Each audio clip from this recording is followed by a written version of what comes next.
gaspillages se multiplient comme dans ce dépôt de farine et de sucre. Il faut les empêcher de prendre la nourriture. Oui, on a l'autorisation. Les Britanniques nous ont dit qu'on pouvait se servir. Chaque jour qui passe est fait des mêmes erreurs, celles que nous commettons.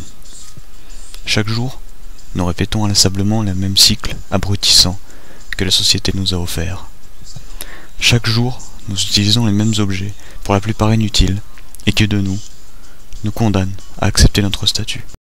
Ce qui est bien avec l'iPhone, c'est que si vous croisez un ami et que vous voulez partager des photos, il y a une application pour ça. Si vous voulez partager vos coordonnées, il y a une application pour ça. Et si vous voulez juste partager un moment de détente, eh bien, il y a aussi une application pour ça. Parce qu'il y a une application pour à peu près tout, uniquement sur l'iPhone. Nous vivons dans une société archi-contrôlée, un contrôle qui s'exerce avec l'approbation de ses cobayes, nous. Notre vie se résume à travailler dans quelque chose de bien souvent inutile, qui permettra de faire tourner l'économie et d'engraisser les plus riches. Travailler nous fera penser comme on le désire. En rentrant chez nous, la télévision nous dictera ce mode de pensée. Bien sûr, on croira tout ce qu'on nous dira. Les informations, les émissions, car forcément, tout nous est dit correctement et de façon objective, pour que nous puissions clairement identifier les méchants des gentils.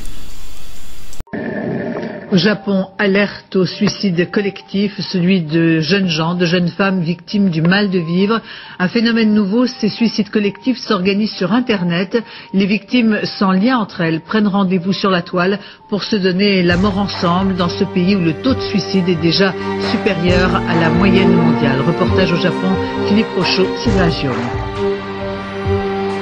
C'est le royaume des otaku, les fanas du jeu vidéo. Ici, le seul retard dans la sortie d'un jeu intitulé Mort ou Vif a provoqué le suicide de 147 collégiens qui ont gobé des poches de silicone.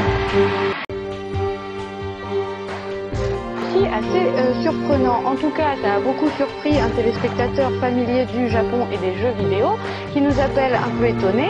Jamais, m'explique-t-il, il n'a entendu parler de ces suicides ni dans les médias français ni dans les médias japonais. J'ai donc cherché une explication auprès du journaliste de France 2, Philippe Rochaud, mais il ne se souvenait plus très bien.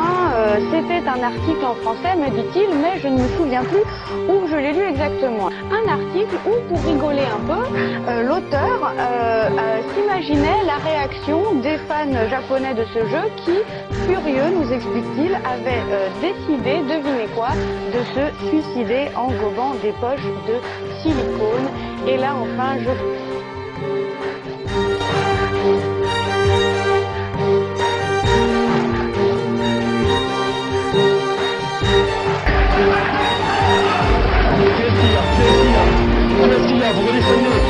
Vous redescendez. 4 jeunes sont appréhendés. Les informations étaient erronées. Il n'y a aucun dépôt